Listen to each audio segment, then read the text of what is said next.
వైఎస్ఆర్సీపీ విద్యార్థి విభాగం నేతలతో వైఎస్ జగన్మోహన్ రెడ్డి సమావేశమయ్యారు. కల్మషం లేని రాజకీయ వ్యవస్థ మీ దగ్గర నుంచే ప్రారంభమవ్వాలని దిశానిర్దేశం చేశారు.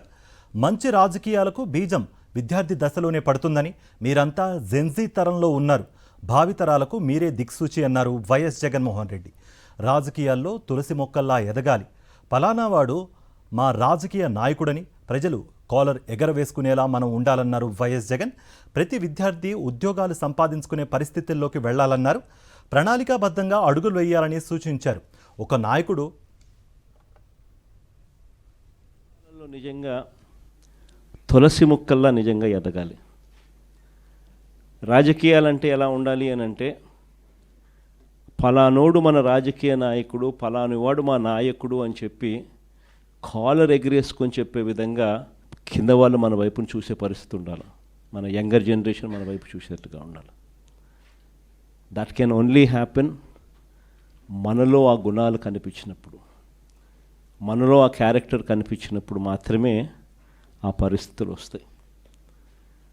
రాష్ట్రంలో ఈరోజు ఏం జరుగుతూ ఉంది, ఎలా జరుగుతూ ఉంది, పరిస్థితులు ఏమిటి, ఇవన్నీ కూడా మీకు తెలియనేటివి కాదు. గట్టిగా విద్యార్థులు, గట్టిగా యువత అడుగులు ముందుకు వేస్తే దేశాలలో గవర్నమెంట్లు మారిపోతూ ఉన్నాయి. రాష్ట్రాలలో గవర్నమెంట్లు మారిపోవడం అనేది పాత స్టోరీ అయిపోతే, ఏకంగా బంగ్లాదేశ్ లాంటి దేశాల్లో సైతం గవర్నమెంట్లను మార్చేసి కొత్త గవర్నమెంట్లు వచ్చేసే కార్యక్రమాలు జరుగుతాయి. ఆ కైండ్ ఆఫ్ పొటెన్షియల్ ఉన్న వాళ్ళు యంగ్స్టర్స్, యువకులు. ఇవన్నీ ఎందుకు చెప్తా ఉన్నాను అని అంటే, రాజకీయ సిచ్యువేషన్లో ఈరోజు ఆంధ్ర రాష్ట్రం గురించి మరీ ముఖ్యంగా, నేను దేశం గురించి పెద్ద మాట్లాడదలుచుకోలేదు, కానీ రాష్ట్రం గురించి అయితే మాత్రం ఖచ్చితంగా ఏం జరుగుతూ ఉంది అనేది మనం అంతా కూడా ఇదే రాష్ట్రంలో ఉన్నాం కాబట్టి, ఇది రాష్ట్రం మనది కాబట్టి, మన రాష్ట్రం బాగుండాలని మనం అంతా ఆరాట పడుతున్నాం కాబట్టి ఈ రాష్ట్రంలో రాజకీయ పరిణామాలను మనం గమనించాల్సిన అవసరం ఉంది. అసలు ఈరోజు ఒక యంగ్స్టర్ రేపొద్దున గొప్పగా ఎదిగి భావి ప్రపంచంతో పోటీపడి ఉద్యోగాలన్నది తాను సంపాదించుకునే పరిస్థితిలో, అవలీలగా సంపాదించుకునే పరిస్థితిలోకి తాను పోగలిగే పరిస్థితి ఉందా లేదా అన్నది ఏ యంగ్స్టర్కైనా కూడా ఫస్ట్ అడగాల్సిన ప్రశ్న మన మనస్సాక్షిని. ఇది జరగాలి అని అంటే ఓవర్ నైట్ జరిగే పరిస్థితి కాదు. ఒక ప్రణాళికాబద్ధంగా ఒక లీడర్ అనే వ్యక్తి, ఒక నాయకుడు అనే వ్యక్తి తాను వేసే ప్రతి అడుగు కూడా, ఈరోజు ఒక అడుగు వేస్తే అది చెట్టు కావడానికి, ఈరోజు వేసే విత్తనం ఒక చెట్టు కావడానికి, ఆ విజన్ ట్రాన్స్లేట్ కావడానికి 10-15 సంవత్సరాలు మినిమం పడుతుంది.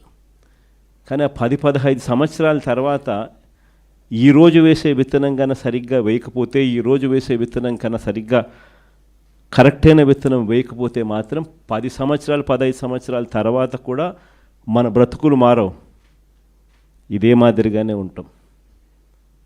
మనం లీడర్లుగా కాబోతా ఉన్నప్పుడు మనం చేయాల్సింది ఏమిటి అని అంటే, అలాంటి విత్తనాలు వేసే ఆలోచనలు మన బుర్రలో కదలాలి. ఈరోజు విద్యారంగం చూస్తే మన ప్రభుత్వ హయాంలో ఎలాంటి అడుగులు పడ్డాయి, మన ప్రభుత్వం పోయిన తర్వాత ఈ 18 నెలల కాలంలో ఎలాంటి అడుగులు పడతా ఉన్నాయని చెప్పి ఒకసారి గమనించాల్సిన అవసరం చాలా ఉంది.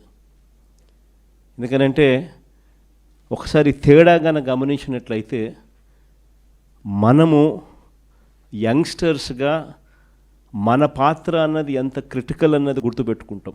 కారణం ఏంటంటే, మనం మార్చకపోతే ఈ వ్యవస్థ మారదు. మనం మార్చడానికి అడుగులు ముందుకు వేస్తేనే ఈ వ్యవస్థ మారుతుంది.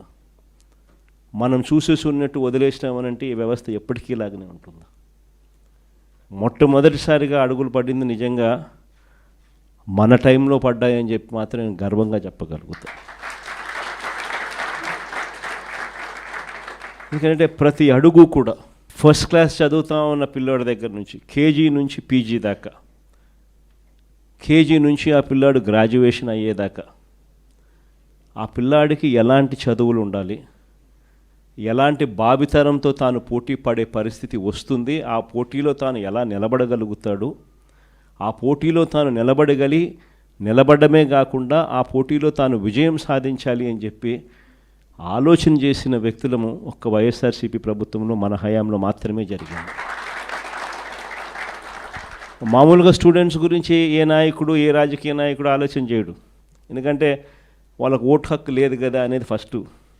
కానీ వాళ్ళే రేపొద్దున భవిష్యత్తు అని ఆలోచన చేయగలిగిన వాడు మాత్రమే రాజకీయ నాయకుడు కాదు, లీడర్ అవుతాడు. అలాంటి అడుగులు పడింది వైఎస్ఆర్సీపీ అని నేను గొప్పగా చెప్పగలుగుతా. మొట్టమొదటి అడుగులు ఇంగ్లీష్ మీడియం వైపుల అడుగులు పడ్డాయి. బడులు మార్చాలి, గవర్నమెంట్ బడులలో చదివే పిల్లలు కాంపిటేటివ్గా ఒక ఆస్పిరేషన్గా ఎవరైనా కూడా why should anybody go to Narayana, why should anybody go to Chaitanya, why should anybody go to any private పెద్ద స్కూలు.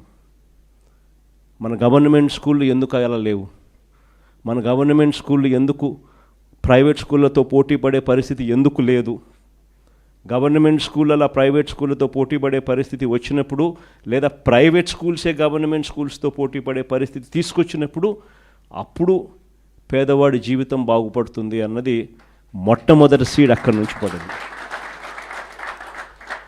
ఆ సీడ్లో భాగంగా వేగంగా అడుగులు మార్చాం.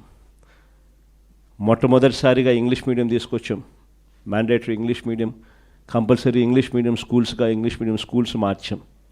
3వ తరగతి నుంచే టోఫుల్ను ఒక పీరియడ్గా తీసుకొచ్చినాం. 3వ తరగతి నుంచే సబ్జెక్ట్ టీచర్ కాన్సెప్ట్స్ని తీసుకొచ్చినాం. ప్రతి పిల్లాడి చేతిలోనూ ఆక్స్ఫర్డ్ డిక్షనరీ కూడా బుక్కులతో పాటు ఇచ్చినాం, తెలుగు టు ఇంగ్లీష్ ట్రాన్స్లేషన్కు ఫెసిలిటేట్ చేస్తూ. ప్రతి పిల్లాడికి కూడా 8వ తరగతికి వచ్చేసరికి ట్యాబులు చేతిలో పెట్టి ఆ పిల్లాడిని గొప్పగా ప్రైవేట్ స్కూల్స్తో కన్నా ఇంకా బెటర్ ఎడ్యుకేషన్ ఇచ్చే విధంగా అడుగులు వేయించే కార్యక్రమం చేసాం. ఇంగ్లీష్ మీడియం కాదు, సిబిఎస్ఈ కాదు, ఏకంగా ఐబీని తీసుకొచ్చి మన గవర్నమెంట్ స్కూల్లో మన పిల్లలకు పరిచయం చేసినాం. ఐబీ వాళ్ళు జెనీవా నుంచి వచ్చి మన స్టేట్ గవర్నమెంట్తో పనిచేయడం మొదలుపెట్టారు.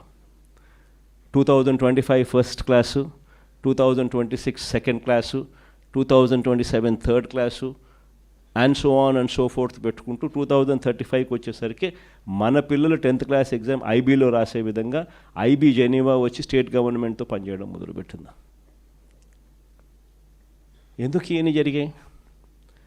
కారణం ఏమిటి అని అంటే, ఆ స్థాయి ఎడ్యుకేషన్ కన్నా మన పిల్లలకు కన్నా మనం కన్నా ఇవ్వగలిగితే, మన పోటీ అనేది మన ఆంధ్ర కాదు, మన పోటీ అనేది ప్రపంచం మొత్తము తో మన పిల్లలు పోటీ పడేటప్పుడు ఆ ప్రపంచంతో పోటీ పడే చదువులు మన పిల్లలకు అక్కడి నుంచి స్టార్ట్ అవుతున్నాయా లేదా అన్నది ది మోస్ట్ ఇంపార్టెంట్ ఆస్పెక్ట్ అవుతుంది. అక్కడి నుంచి వ్యవస్థను మార్చుకోవచ్చు.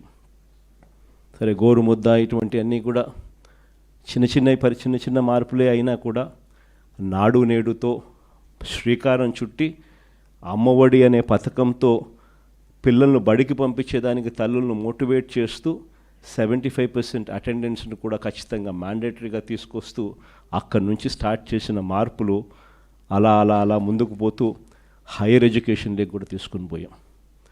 మొట్టమొదటిసారిగా హైయర్ ఎడ్యుకేషన్లో జాబ్ ఓరియంటెడ్ కరికులంను తీసుకొచ్చింది ఒక వైఎస్ఆర్సీపీ హయాంలోనే తీసుకొచ్చినాం.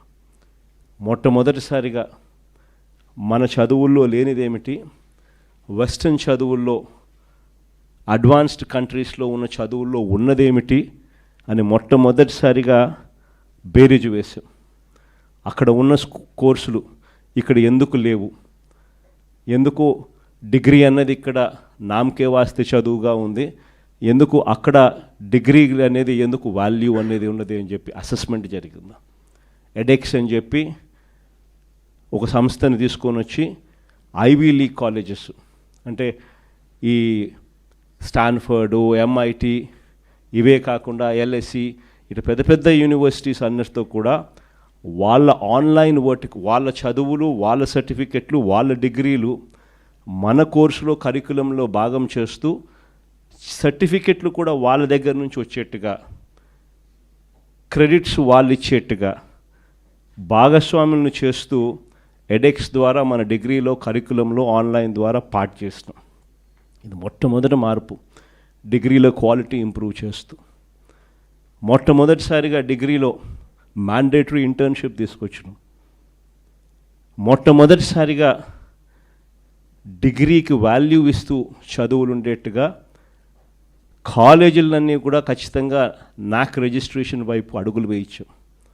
మనం రాకమునుపు ఎన్ని కాలేజీలు తెలుసా నాక్ రిజిస్ట్రేషన్ ఉండేది? 257 కాలేజీలు 2019 నాటికి నాక్ రిజిస్ట్రేషన్లో ఉంటే, మనం వచ్చిన తర్వాత నాక్ రిజిస్ట్రేషన్ కాలేజీలు 2024 ఫిబ్రవరి నాటికల్లా 437 కాలేజీలకు తీసుకొని పోయినాం.